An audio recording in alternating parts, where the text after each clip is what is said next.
마태복음 6장에는 아주 중요한 그 경건 생활의 핵심이 나타나 있습니다. 앞부분에는 구제와 기도와 금식이라고 하는 종교 활동, 그것을 우리가 어떻게 해야 하는지, 사람들 앞에 보이기 위해서가 아니라 하나님 앞에서 올바르게 행해야 한다라는 것을 말씀해 주시고요. 뒷부분은 경제 활동에 대해서 말씀을 하십니다. 그래서 지난주에 19절부터 24절까지 말씀을 보면서 보물을 땅에 쌓아두는 것, 이 땅에서의 삶이 전부인 것처럼 살아가는 것은 경건하지 않은 모습이다. 우리는 보물을 하늘에 쌓아두어야 한다. 그리고 그 핵심은, 하늘에 보물을 쌓아두는 핵심은 우리 보물의 주인이 하나님이시라는 것, 우리의 주인이 하나님이시라는 것을 우리가 인정하고 살아야 하는 거다. 여기까지 지난주에 말씀드렸습니다. 그리고 오늘 이제 그런 본격적으로 하나님을 주인으로 인정하고 따르는 삶이 과연 무엇인가에 대해서 25절부터 34절까지의 말씀을 토대로 함께 생각해보고 말씀을 나누려고 합니다. 먼저 25절을 보면은 그러므로 내가 너희에게 이르노니 목숨을 위하여 무엇을 먹을까 무엇을 마실까 몸을 위하여 무엇을 입을까 염려하지 말라, 이렇게 말씀하고 있습니다. 염려하지 말라는 거죠. 그 염려와 관련해서 우리가 잘 아는 옛날 이야기가 하나 있습니다. 그 열자가 쓴 천서편이라는 중국의 이제 고대 문서인데요. 기나라라고 하는 나라가 있었습니다. 그 나라에 어떤 사람이 있었는데 그 사람이 갑자기 근심이 생긴 거예요.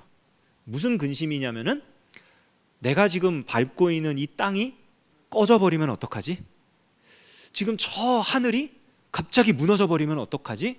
이러면서 걱정이 되기 시작한 거예요. 얼마나 걱정이 됐냐면 그 걱정 때문에 밥을 못 먹을 지경이에요. 너무 걱정스러워서 내가 밥 먹다가 하늘이 무너지면 빨리 도망가야 되는데 앉아서 밥을 먹을 수가 없는 거예요. 길을 가다가 땅이 무너질까 봐 집 밖에도 못 나가겠고 집 안에 있어도 앉아있지도 못하겠고 누워있지도 못하겠고 난리가 났어요. 너무 이게 소문이 나가지고 한 친구가 와서 가르쳐 줍니다. 하늘은 저 원래 하늘 저 떠 있는 거고 땅은 우리가 살도록 단단하게 기반이 있는 거다. 절대로 하늘이 무너질 일 없고 땅이 꺼질 일 없으니까 걱정하지 말고 살아라. 이런 이야기를 했다고 해요. 여기서 나온 말이 기우라는 말이죠.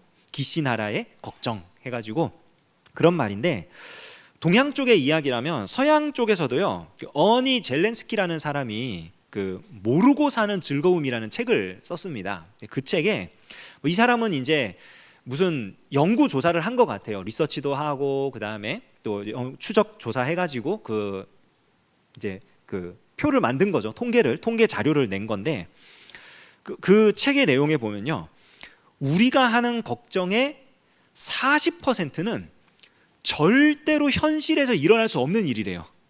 우리가 하고 있는 걱정, 만약에 10가지 걱정을 하고 있으면 그 중에 4개는 일어날 수 없는 일이에요. 절대로 일어날 수 없는 일. 아까 그 중국 고사에 나왔던 그 하늘이 무너지면 어떡하지? 땅이 꺼지면 어떡하지? 이런 것처럼 현실적으로 우리가 경험하기 어려운, 경험할 수 없는 그런 거고요. 우리가 하는 걱정의 30%는 이미 일어난 일에 대한 걱정이랍니다. 걱정은 맞는데 이미 지나간 거예요. 그러니까 걱정해도 소용이 없는 걱정이에요. 의미가 없는 걱정. 이미 지나가 버렸어. 엎어진 물은 다시 담을 수 없죠. 내뱉은 말은 되돌릴 수 없죠. 해봤자 아무 필요 없는, 아무 의미 없는 걱정이 30%. 그리고 22%는요 아주 사소한 고민이랍니다. 남들에게 얘기하면 전혀 걱정거리가 되지 않을 정말 하찮은 것들, 그런 것들을 우리가 걱정을 하고 산대요. 22%를 그렇게 걱정을 합니다. 그리고 걱정의 4%는 우리 힘으로 어쩔 수 없는 것, 걱정해봤자 어떻게 손을 쓸 수 없는 너무나 거대한 일에 대해서. 22%는 정말 사소한 거, 4%는 너무 거대한 거. 그러니까 둘 다 우리한테 큰 영향이 없는 거예요. 그러니까 결론적으로는 우리가 하고 있는 걱정의 4%만이 우리가 바꿔놓을 수 있는 일에 대한 것이다, 이렇게 책에 썼다고 해요. 그러니까 우리가 걱정을 100가지를 하고 있으면 그 중에 4개만 우리가 걱정할 만한 가치가 있는 일이라는 뜻입니다. 나머지는 걱정할 이유가 없는 거예요. 필요가 없는. 자, 그런데 오늘 이제 이런 관점에서 아까 봤던 말씀을 보면은 염려하지 말라. 그래, 쓸데없는 걱정이니까 걱정하면 안 되지. 우리는 믿음이 있으니까 하나님을 믿고 쓸데없는 걱정들을 버리고 가면 돼. 그렇게 생각할 수 있는데요, 다시 한번 자세히 보십시오. 이 걱정의 내용이 성경에는 무엇을 먹을까, 무엇을 마실까, 무엇을 입을까, 이거 무슨 걱정이에요? 의식주에 대한 걱정이에요. 여러분, 의식주가 뭡니까? 사회 시간에 배운 바에 따르면 사람이 살아가는 데 있어서 필요한 필수 3요소입니다. 먹는 것, 입는 것, 자는 것. 이게 없으면 사람이 사람답게 살기 어렵다는 거예요. 사람이 생활하는 데 있어서 필요한 필수 요소니까요. 의식주에 대한 걱정입니다. 자, 의식주에 대한 걱정, 사소한 걱정일까요? 너무 거대해서 우리 힘으로 어쩔 수 없는 걱정일까요? 아무 상관없는, 현실로 일어날 수 없는 허황된 걱정일까요? 이미 지나가 버린 과거의 일에 대한 걱정일까요? 아니에요. 지금 현재 우리가 걱정할 수밖에 없는 일들이에요. 의식주에 대한 걱정은 우리가 무엇을 먹고 어떻게 살아야 하는가, 먹고 사는 문제에 대한 걱정은 결코 사소한 걱정이 아닙니다. 그런데 왜 예수님께서는 이런 걱정을 하지 말라라고 하셨을까요? 이런 염려를 하지 말라 하셨을까요?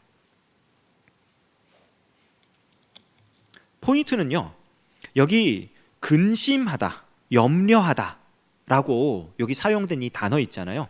이 우리 읽었던 본문에서 전부 다 똑같은 단어가 사용되는데요, 동사형으로는 메림나오라고 하고 명사로는 메림나라고 합니다. 메로나하고 비슷한데 메림나예요. 메림나라고 하는 이 명사의 뜻이 뭐냐면은 하나의 온전한 물건이 있는데 이게 갈갈이 찢겨져 가지고 온전한 하나를 이루지 못하는 것, 그거를 말하는 거예요. 그러니까 이걸 동사형으로 쓰면 어떻게 되냐면은 어떤 온전한 걸 이루어내야 되는데 그 전체 모양 중에 어떤 일부분에, 극히 일부분에 집중을 하는 바람에 나머지 전체 그림을 보지 못하고 거기에만 치중하게 되는, 그게 예수님이 지금 사용하신 염려하지 마라에서 사용된 단어의 원의미예요. 아주 사소한 일, 그러니까 어떤 부분적인 일, 이게 사소하든 사소하지 않던 어떤 부분적인 일에 너무나 심하게 신경을 쓰느라고 전체를 보지 못하는 우를 범하지 마라, 이 말씀입니다. 의식주에 대한 근심, 걱정 할 수 있어요. 할 수 있는데 거기에 치중하니라고 그보다 더 큰 전체를 놓치지 말라는 거예요. 아니, 먹고 사는 것보다 더 큰 전체적인 그림이 있다고요? 그게 대체 뭡니까? 앞에 나오는 24절 같이 한 번 더 읽어볼게요. 지난주에 읽었는데 오늘 한번 같이 한 번 더 읽어보겠습니다. 바로 앞에 절이니까 읽습니다. 시작. 한 사람이 두 주인을 섬기지 못할 것이니 혹 이를 미워하고 저를 사랑하거나 혹 이를 중히 여기고 저를 경히 여김이라. 너희가 하나님과 재물을 겸하여 섬기지 못하느니라. 이게 재물을 얘기하다가 갑자기 주인 되심에 대해서 얘기했다고 제가 지난주에 말씀을 드렸었죠. 주인 되심의 문제예요. 우리가 의식주에 집중을 하다가 하나님의 주인 되심을 놓치지 말라는 겁니다. 그게 염려하지 말라는 참 의미예요. 그러니까 먹고 사는 거에 대한 걱정을 아예 그쳐라, 그게 아니에요. 먹고 사는 거에 대한 걱정을 그치려면요, 가능하겠습니까? 그게 진짜로 바보가 되든지 아무 근심 걱정 없는, 정말 행복하게 사는, 정말 생각이라는 것 자체가 없는 그런 상태로 살지 않는 한 먹고 사는 문제에 대해서 신경을 쓰지 않을 수가 없어요. 우리는 신경 쓰게 돼 있습니다. 아니면 뭐 요즘에는 좀 사라졌어요. 코로나 때문에 사라진 그 트렌드 중에 하나가 욜로라고 하는 말이 있었습니다. You only live once 해가지고 너는 딱 한 번 사는 인생이다. 한 번 사는 인생이니까 즐기다가 죽자, 이런 뜻이에요. 그러니까 욜로족이라 그래가지고 열심히 일을 해요. 열심히 일해서 돈을 모은 다음에 어차피 뭐 한 번 살 거 이거를 뭐 모아갖고 뭘 하겠어 이러면서 여행을 다닙니다. 아주 해외로 뭐 세계 일주를 하고 뭘 하고 이러면서 어차피 한 번 살 거 뭐 쓰고 죽어야지, 그리고 고급 외제차를 사요. 뭐 이런 식으로 그냥 내가 하고 싶은 거 그냥 막 하는 거예요. 나중에 어떤 부메랑에 대해서 돌아올지는 생각 안 하는 거죠. 내가 지금 하고 싶은 거 근심 걱정 없이 사는 그런 거죠. 크게 후회할 일이죠. 근심 걱정 없이 산다는 건 그런 식으로 사는 게 아니에요. 생각 없이 사는 것도 아니고 그냥 뭐 뒤에 돌아올 거 앞날을 보지 않고 그냥 일단 이 순간을 즐기자, 그런 거 아닙니다. 예수님이 말씀하신 염려하지 말아라, 근심하지 말고 살아라, 이거는 하나님의 주인 되심을 잊지 말아라 라는 거예요. 하나님의 주인 되심을 잊지 말아라. 그러면서 예수님이 예로 드시는 게 뭡니까? 공중의 새와 들의 백합화잖아요. 이거 전부 다 뭐예요? 하나님께서 만드신 이 세상의 피조물들이잖아요. 하나님이 새를 만들어서 공중을 날아다니게 하셨어요. 그 새는 하나님 겁니다. 하나님이 주인이세요. 그러니까 이 새를 먹여 살리시는 건 하나님께서 하시는 일이에요. 들의 백합화, 이 백합화를 솔로몬의 영광스러운 옷과 비교를 합니다. 솔로몬이 아무리 아름답게 꾸민 그런 옷으로 입어도 들의 백합화보다 아름답지 못하다. 솔로몬의 옷이 얼마나 고급졌겠습니까? 이 사람이 보통 사람이 아니잖아요. 요즘으로 따지면 박사 학위가 수십 개, 수백 개까지도 될 수 있는 엄청나게 지혜로운 사람이고, 그런 지혜를 가지고 옷을 만들어 입었다? 그리고 왕으로서 그 스바 여왕이 솔로몬에게 와서 질문을 던지려고 시험하러 온 거죠. 왔다가 그 솔로몬이 있는 그 자리와 그 층계와 그 시립에 있는 신하들과 이 광경을 보고 정신이 없어가지고 막 어질어질할 정도로 그렇게 인테리어를 할 줄 아는 사람이 솔로몬입니다. 그런 사람이 자기 옷을 만들어 입었어요. 이 옷이 얼마나 멋지겠습니까? 상상도 못하겠습니다, 저는. 그런데 하나님께서 뭐라 그래요? 그렇게 멋들어지게 뽑아 입은 옷도 내가 만들어 놓은 이 백합화 한 송이보다 아름답다고 할 수 없다. 하나님께서 부여하신 생명, 하나님께서 책임지시는 그 삶이 훨씬 더 아름답고 소중하다는 뜻입니다. 그러니까 뭘 먹을까, 뭘 입을까, 여기에 의식주의에 그냥 신경을 막 쓰니라고 정작 내가 살 수 있도록 목숨 주시고 가족을 이루게 하시고 우리 삶을 인도하시는 그 하나님의 주인 되심을 잊어버리면, 그걸 놓쳐버리면 우리는 잘못 사는 거예요. 그 잘못 사는 삶이 어떤 삶입니까? 32절, 이는 다 이방인들이 구하는 것이라. 이방인들이 구하는 것이라. 이방인의 삶과 다를 바 없다는 거예요. 여러분, 이방인은 하나님을 모르는 사람들입니다. 하나님과 관계없이 살아가는 사람들입니다. 그렇기 때문에 그들은 자기 스스로 자기의 생명을 지켜야 하고요, 자기 스스로 자기 가치를 증명해내야 하고요, 자기 스스로 그 가치를 높여야 하고요, 자기 스스로 자기를 보호해야 하고요. 그러다 보니까 먹고 마시고 사는 것에 대해서 정말 엄청난 각고의 노력을 기울일 수밖에 없습니다. 내 힘으로 그걸 해내야 되니까요. 그런데 정작 그렇게 열심히 살면서 생명 주신 하나님은 모르는 거예요. 그 하나님과는 관계없이 사는 거예요.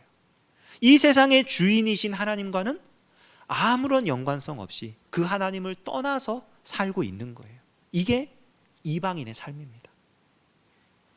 그러니까 우리가 의식주 문제 때문에, 물론 중요한 문제이지만 그것 때문에 하나님의 하나님 되심, 하나님께서 우리의 아버지가 되시고 하나님께서 우리의 주인 되신다는 그 사실을 놓쳐버리면 우리의 삶은 이방인의 삶과 똑같아질 수밖에 없는 겁니다. 32절 뒷부분, 너희 하늘 아버지께서 이 모든 것이 너희에게 있어야 할 줄을 아시느니라. 아무 생각 없이 사는 것도 아니고 현재를 즐기고 그것도 아니에요. 그냥 하나를 기억하면 되는 거예요. 하나님이 우리 아버지 되신다. 하나님이 아버지 되신다. 물론 가정에서의 경험, 우리 개인적으로 가지고 있는, 개개인이 가지고 있는 가정에서의 경험이 하나님이 아버지 되신다라고 했을 때 그게 오히려 부작용처럼 역기능 가정에서 이렇게 자라서 그렇게 느껴질 수도 있어요. 근데 여기서 하나님이 아버지 되신다라고 하는 거는 우리의 그런 부정적인 경험을 얘기하는 게 아니고 하나님께서 우리를 책임져 주시는 가장이라는 뜻입니다. 하나님이 우리를 버려두지 않으신다는 거예요. 우리의 필요를 잘 아시고 가장 좋은 때에 가장 좋은 모양으로 채워주신다는 거예요.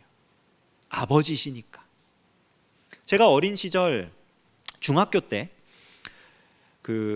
제 아버지께 아주 실망했던 일이 하나 있었어요. 그러니까 저는 나름대로 용기를 내서 그 아버지에게 거래를 하려고 했죠. 내가 이번 시험에 몇 등을 할 테니, 평균 몇 점 이상을 맞아서 몇 등 안에 들 테니 자전거를 좀 사주십시오. 자전거를 타고 싶어서, 자전거 타는 거 좋아하거든요. 그래서 그때부터 이제 타고 싶어서 이렇게 말씀을 드렸는데 아버지가 그냥 아무 말씀 안 하시는 거예요. 그래서 그냥 듣고 아버지가 그냥 수긍하셨나 보다 생각하고, 참 어리석었죠. 계약서를 썼어야 했는데. 그리고 이제 열심히 해서 말했던 그 점수, 말했던 등수보다 더 높은 점수를 받았고 더 높은 등수에 도달했어요. 신이 나가지고 집에 와서 성적표를 보여드렸습니다. 결과는 짐작하시는 바와 같이 아무 반응이 없으시더라고요. 그냥 그러려니 하고 넘어가시더라고요. 얼마나 분노했었는지 몰라요. 와, 약속도 지키지 않는, 뭐 이러면서 속으로 엄청나게, 사춘기인데 중학생 때니까. 근데 가만히 생각해 보면요, 그게 저를 안전하게 지켜줬던 일이었어요. 만약에 그 나이 때 제가 자전거를 타고 다닐 수 있어가지고 사방팔방 쏘다니고 다녔다면 교통사고가 났었을 수도 있고요. 또 친구들하고 몰려다니면서 걸어서는 못 가는 먼 거리까지 갔다가, 뭐 당시에는 그 조금만 멀리 나가면은 동네에 깡패들이 왜 그리 많은지, 어디 놀러 가면 누구한테 돈 뺏겼다더라, 어디 가면 누구한테 맞았다더라, 소문이 엄청 많았는데 저는 멀리 가질 못하니까 항상 집 주위에 노니까 그런 일을 당한 적이 없거든요. 안전하게 살았어요. 보호받으면서. 더 큰 눈으로 봤던 거죠.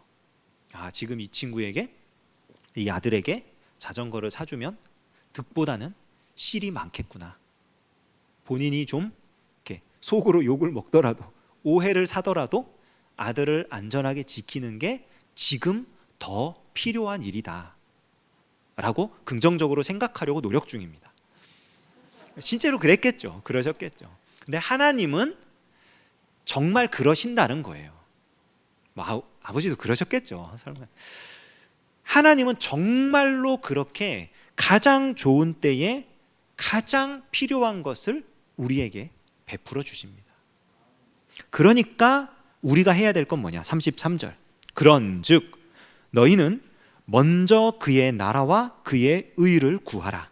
그리하면 이 모든 것을 너희에게 더하시리라. 여기 그런즉, 그러므로, 헬라어로는 디아라고 하는데, 이 말이 나오면은 그 앞에 나와 있는 문장 혹은 그 앞에 나와 있는 문단 전체, 때로는 그 앞에 나와 있는 내용 전체가 근거가 되어서 그 근거에 기인해서 이렇게 명령한다, 이럴 때 사용되는 단어예요. 그런즉, 그러니까 먼저 그의 나라와 그의 의를 구해라.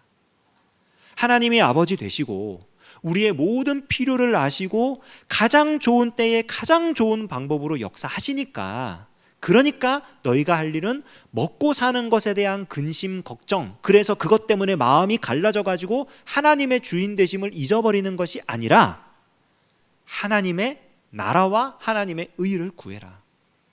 여기 하나님의 나라와 하나님의 의를 구하라는 거는요, 이 하나님의 나라, 마태복음에서 하나님의 나라는요, 하나님의 통치를 얘기합니다. 하나님의 주권을 얘기하는 거예요. 하나님께서 다스리심을 구하라는 겁니다. 이 앞에 나오는 주기도문에도 아버지의 나라가 임하시오며 이렇게 기도하라고 가르쳐 주시잖아요. 하나님의 주권이, 그러니까 하나님께서 다스리시는 곳이 되도록, 하나님의 뜻대로 되어지는 그런 것이 되도록. 그러니까 내가 살면서 하나님 내가 뭘 먹을까요? 이 질문에서 질문을 바꾸라는 거예요. 하나님 제게 먹으라고 주시는 것이 무엇입니까? 하나님의 나라니까, 하나님의 주권대로 가야 되는 거니까. 하나님 제가 뭘 입어야 할까요? 뭐 이거 입고 싶은데 이것 좀 주세요. 그게 아니라 하나님 제가 입어야 할 것을 주십시오. 하나님 주시는 걸 제가 입고 나가겠습니다. 기도가 바뀌는 거예요. 그리고 삶이 바뀌는 거예요. 여기 하나님 나라와 의를 구하라 그래가지고 그냥 구하기만 하고 앉아. 이 구하라는 거는 그게 아닙니다. 눈에 불을 켜고 찾는 거예요. 하나님 나라가, 하나님의 주권이 어디에 있는지, 하나님이 무엇을 말씀하시는지, 하나님이 요구하시는 바가 무엇인지를 눈에 불을 켜고 찾으면서 그 발견한 것을 취해서 행하라는 겁니다. 하나님의 의, 이것은 하나님의 주권에 따라 하나님의 법과 질서가 행해지는 사회를 말하는 겁니다. 하나님이 지금 다스리고 계시다라는 게 표면적으로 드러나는 거예요.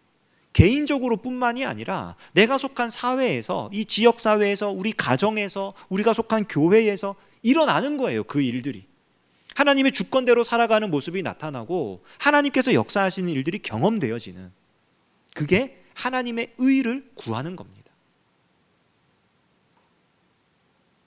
그런즉 너희는 먼저 하나님의 나라와 그의 의를 구하라. 그럼 두 번째로 뭘 구해요?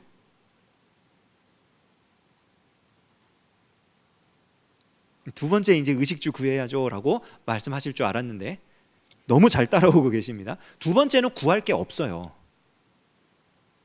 먼저 구하면요, 두 번째는 구할 게 없어요. 그리하면 이 모든 것을 너희에게 더하시리라. 너희에게 있어야 할 줄을 아시느니라. 우리는 그저 하나님의 나라와 하나님의 의를 구하면 돼요. 그러면 하나님께서 그 뒤에 것들은 우리가 구하지 않아도 알고 계시기 때문에 가장 좋은 때에 가장 좋은 방법으로 역사하신다니까요.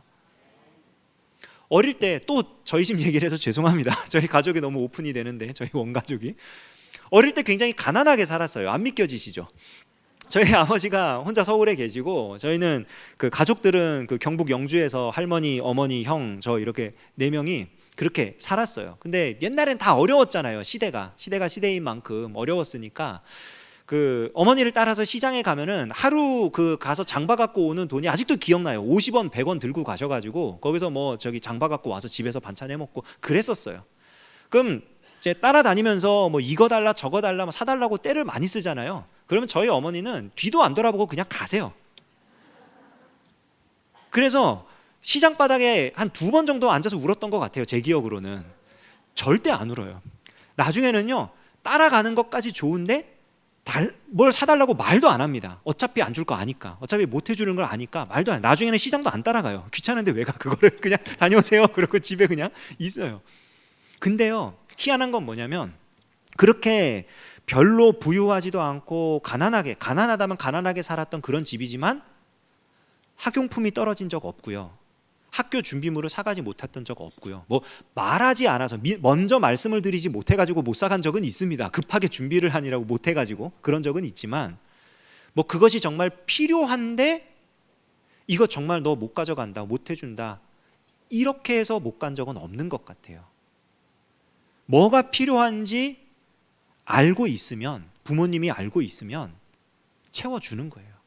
학교 갈 때 이거 가져가라, 저거 가져가라. 요즘에는 감사하게 초등학교 때나 이런 때는 학교에서 다 준비를 해주더라고요. 아예 요즘 시대에는 너무 감사한 것 같아요. 저희 아이들이 필요하고 거 이런 거 있을 때 우리가 챙기지 않아도 그냥 이렇게 해주는 것 같아가지고 감사한데, 어쨌든 제가 살던 어린 시절에도 그냥 부모님 따라서 그 집에서 살고 있을 뿐인데 딴 건 필요 없어요. 그냥 거기서 살아야 돼. 쫓겨나지만 않으면 돼. 그렇게 살고 있으면 필요한 건 부모님이 채워주시더라, 이거죠. 그러니까 하나님께서 너희는 먼저 그의 나라와 그의 의를 구하라, 그리하면 이 모든 것을 너희에게 더하시리라. 당연한 말씀인 거예요. 우리 아버지 되시는데 아버지 되시는 하나님이 자녀를 챙기지 않겠습니까? 너무나 당연한. 그러니까 염려와 근심이 생겨요? 그러면 그거를 어떻게 해라? 내일이 염려하게 버려둬라.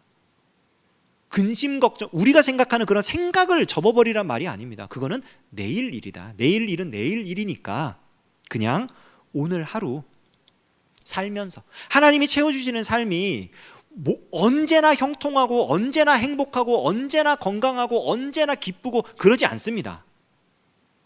매일매일 살아가는 삶의 형편이 바뀌어요.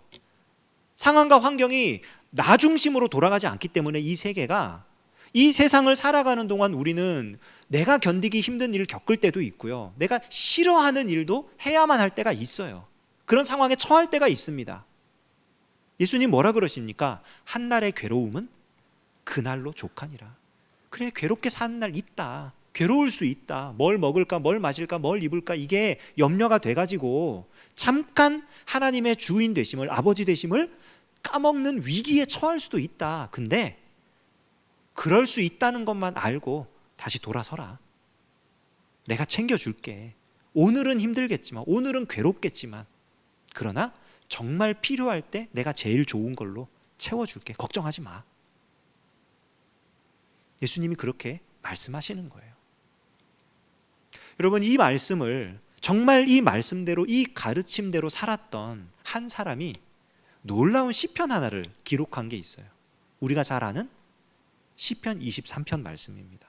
한번 천천히 1절부터 6절까지 다 같이 한번 읽어볼게요.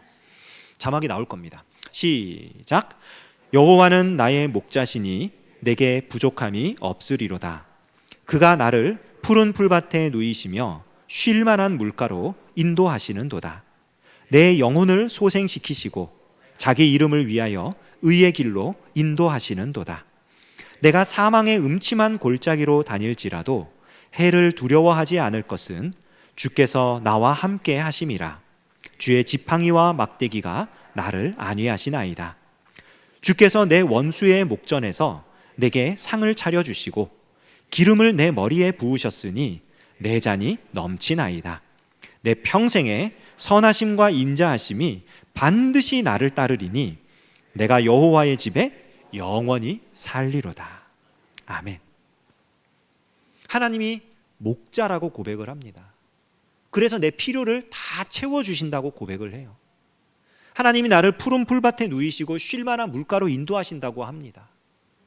내 영혼을 소생시키시고 나를 의의 길로, 하나님의 그 통치가 가득하고 하나님의 질서가 가득한 그런 평화로운 삶을 살도록 인도하신답니다. 그런데 거기에도 사망의 골짜기는 있고요, 원수를 대면해야 되는 어려움이 존재합니다. 그 상황이 없어야 되는 것이 아니라 그런 상황이 있음에도 불구하고 그 상황에도 함께 하시는 하나님이 계시니까 지팡이와 막대기를 가지고 나를 보호해 주시고 원수 앞에서 내 편을 들어주시고 그 하나님이 함께 계시니까 나는 영원히 여호와의 집에 하나님 자녀가 되어서 하나님 편에 붙어서 평생 살겠습니다. 여러분, 이 고백입니다. 예수님의 가르침과 너무 잘 맞죠. 이게 우리의 일상생활에서 나타나는 거룩함이에요. 6장 전체를 정리하면서 말씀을 맺겠습니다. 구제, 기도, 금식, 종교 활동들에 대해서 얘기를 하셨습니다. 사람들 눈에 잘 보이는 모습이 아니라 은밀한 중에 계시는 하나님, 하나님 보시기에 바른 모습으로 그런 일들을 하라고 합니다. 돈에 마음을 뺏기지 말라고 합니다. 먹고 사는 문제에 정신을 잃지 말라고 합니다. 하나님이 주인 되심을, 하나님이 아버지 되심을 우리의 경제 활동, 우리의 일상생활 가운데에 잊지 말고 하나님을 따르라고 하십니다. 종교 활동을 잘하는 것과 일상생활에서 하나님을 따르는 것은 두 개의 분리된 별개의 일들이 아닙니다. 우리가 하나님을 아버지로 섬기고 따른다면 우리가 어떤 일을 하든지 간에 올바른 모양으로 하나님을 바라보며 그 아버지 되시는 하나님과 함께 하기에 적합한 모습으로 우리의 모습을 만들어 가기 위해 노력하게 될 것입니다.